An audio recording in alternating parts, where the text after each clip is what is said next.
Hey guys, Trevor here. At our next closing with our most recent renovation in Bayview. Going inside to meet the buyers right now, Jason and Jen.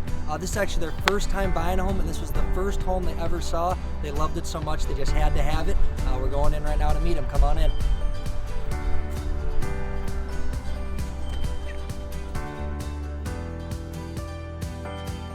When we walked in and saw the renovations and how everything looked, I knew that was my wife's house. So.